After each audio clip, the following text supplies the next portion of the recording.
Tarcísio em um momento inédito. Você viveu para ver o Tarcísio pedir socorro para o governo federal por uma privatização que está ferrando com o estado de São Paulo. O Tarcísio é o mesmo que bateu o martelo louco lá, ó, que mandou bater no povo que queria impedir uma assembleia, né, que autorizaria a privatização de água, se não me engano, e bateu o martelo louco, desesperado, celebrando a privatização da Eletrobras. Então tá aí, ó. É um canalha, né? Privatização, se não me engano, dessa empresa. Agora vai pedir socorro, mas a gente avisou, mas eles não têm nem vergonha. A turma que idolatra privatizações, que fez as privatizações, que a gente avisou, que bateu nos nossos militantes para que eles não interrompessem a Assembleia que autorizava as privatizações, está chorando porque está privatizado. Oportunidade de falar com o presidente da República e dizer o seguinte: é a regulação que tem os remédios para resolver esse problema. A ideia é que a gente possa fazer uma reunião com o ministro de Minas e Energia amanhã e nós estamos nos preparando para ingressar na Justiça mais uma vez. Multas foram aplicadas de valores estratosféricos que não são pagas, eles entram na Justiça para não pagar multa. Aí a pergunta que fica, a gente está fazendo ao governo federal: vocês já estão raciocinando com isso? Porque se não fizer nada, chegar em 2028 e querer empurrar goela abaixo uma renovação no contrato de uma empresa dessa, não tem condição. É inacreditável. Cada palavra dessas é cínica e contradiz com a história da política desse cara. Empurrar a goela abaixo a privatização foi o que você fez. Você bateu no povo. Você bateu o martelo e pulou no dia da privatização feliz. Ah, não era a mesma privatização, mas privatizações são todas iguais, a gente apresenta o problema. O problema é que eles não cumprem. Não tem obrigação quando você dá para o cara um serviço que é de monopólio, água, luz, energia e até internet, ele não cumpre. E a gente avisou que não ia cumprir e olha só, ele está reclamando dos mesmos empresários que estão atrás dele. Ele é representante do empresariado. Os mesmos empresários, donos dessas empresas que compraram a Eletrobras, são os donos do consórcio, que compram quaisquer empresas privadas e depois não cumprem, eles entram na justiça para não pagar. Nossa, não diga, Tarcísio. E a solução é a regulamentação. Se o judiciário não consegue fazer os caras pagar a multa, você acha que o executivo, dizendo que eles têm que fazer o que já está no contrato, vai mudar alguma coisa? A solução, seu canalha, era não privatizar, a gente avisou. Porque com o controle do governo, com uma pessoa decente, tem como fazer a empresa atender o povo. Só que vocês precisam de ganhar esse dinheiro dessas empresas. Quando o governo assume e que faz a gestão para o povo, a empresa começa a não dar lucro e vocês se aproveitam desses valores para mentir e enganar o povo de que a empresa dá prejuízo, quando a empresa não tem compromisso com dar lucro mesmo. Ela está aí para prestar serviço, como acontece com os Correios.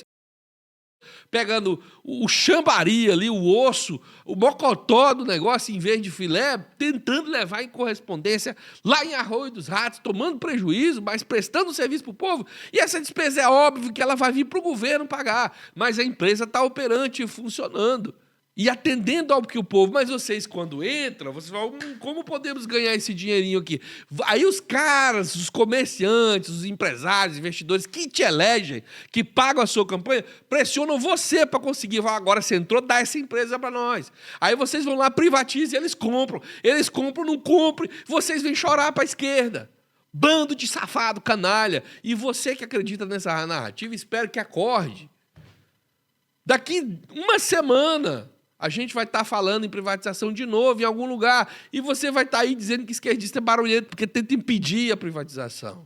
Só você pode se salvar, não elegendo pessoas como essa aqui, ok? E aqui, Nicolas Ferreira. O que o Nicolas fez? O Nicolas foi dar um piti lá no SBT News, já tem imagens do Novo Jornal. E ele foi insinuar que o Alexandre de Moraes teria sido convidado por uma preferência política e tal, e recebeu uma invertida do próprio apresentador, elegante pra caramba a investida. Acredito que a grande questão é que há um problema, que chama-se Alexandre de Moraes, porque Alexandre de Moraes não é jornalista, nem político e muito menos imparcial. E quando ele sobe, é dado o palanque para ele, para poder fazer um discurso político e se autopromover, eu acho que isso fere diversos princípios do SBT. Sua fala, que eu compreendo o seu posicionamento, compreendo o posicionamento de vários telespectadores e fãs do SBT, mas eu gostaria de ressaltar um ponto aqui. Foram enviados convites para várias autoridades. O ministro Alexandre de Moraes, ele representou, portanto, o Supremo Tribunal Federal, ele compareceu representando o Supremo Tribunal Federal. Mas várias autoridades foram convidadas para participar do evento aqui no SBT. E um ponto que eu posso destacar para o senhor é que o SBT tem um compromisso com os fatos, tem um compromisso com a verdade, tem um compromisso em fazer o jornalismo equilibrado. É tanto que a gente está conversando agora sobre esse assunto aqui abertamente, né, sem nenhum problema, né, dando uma satisfação também aos telespectadores, né. Fique à vontade, portanto, para poder o senhor opinar, para o senhor dar suas opiniões. A nossa questão aqui é trazer os dois lados, né. O ministro Alexandre de Moraes estava como vice, portanto, presidente do Supremo Tribunal Federal, portanto, ele compareceu aqui ao evento do SBT, né. Mas, mais uma vez, eu reitero, o nosso compromisso é com um jornalismo de qualidade. Um jornalismo que compreenda a situação do nosso país. O nosso país está dividido, está polarizado. A gente consegue identificar isso, eu consigo identificar isso. Eu sempre prezei na minha carreira como jornalista, o senhor me conhece há um bom tempo, né? Lá atrás até, pelo respeito dos dois lados. A gente entende o posicionamento de um lado, entende o posicionamento do outro lado, mas eu garanto ao senhor, o SBT News, portanto, tem o compromisso com a informação, com os fatos. O nosso compromisso é com a qualidade da informação. E ele prossegue reafirmando que o interesse do jornal é com a verdade e que não tem lado político. E isso por si já é uma resposta para o Nicolas Ferreira. Mas, na verdade, nessa mesma resposta se verifica o que o SBT já vinha fazendo. Há uma tendência de proteção ao bolsonarismo. É claro que talvez eles tenham algum compromisso com a verdade, mas eles não querem, de jeito nenhum, perder esse telespectador bolsonarista que acha que a verdade é a que mora na cabeça deles. Com cuidado com que a resposta é dada aqui, sem tocar no verdadeiro ponto, que é o de dizer para o Nicolas Ferreira o seguinte: você acha que o Alexandre de Moraes é imparcial e você tem esse direito, mas ele é um ministro do STF e ele pode ser convidado sim, não é a sua opinião que define se ele é parcial ou imparcial. O convite dele foi feito e vai ser feito independente da opinião de vocês. E isso vale tanto para a nossa opinião quanto para a opinião do Nicolas. O presidente da República, Bolsonaro, nós éramos vertiginosamente contra ele.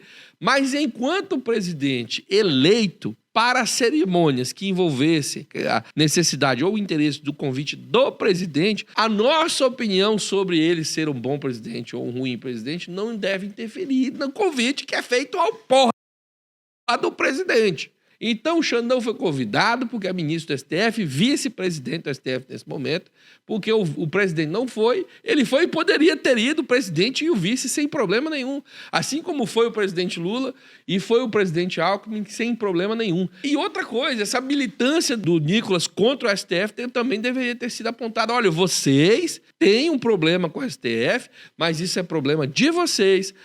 O Brasil, a República, a Constituição não tem qualquer problema. Na verdade, o STF é um símbolo dessa democracia que está sendo protegida. E o Nicolas até menciona como se ele fosse o defensor da democracia. Ele é para a lei e para a justiça, goste do Nicolas ou não. Inclusive, o jornalista, eu vou só achando mais ponto, menciona dois lados, que ele pode compreender dois lados e nunca se confunda.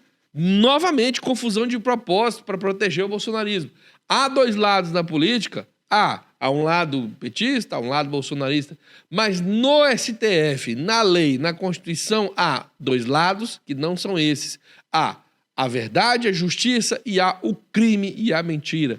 E o STF representa, ainda que por uma pessoa só, o lado da verdade e da justiça, que é o lado que o jornal tem que proteger por obrigação. Então não interessa as opiniões e os chiliques do Nicolas Ferreira. Só de eles terem sido convidados a explicar o chilique deles já é uma abertura para eles. Entenda isso? É o tipo de coisa que, se você mexer, você já está favorecendo um lado. Eles não têm nem que falar sobre isso, né? Tá aí. Ainda que fossem convidados a falar, para ser no mínimo isométrico, teria que chamar pessoas de esquerda competentes para falar sobre isso também. Então se inscreva, compartilha, a gente volta. Aquele abraço, valeu.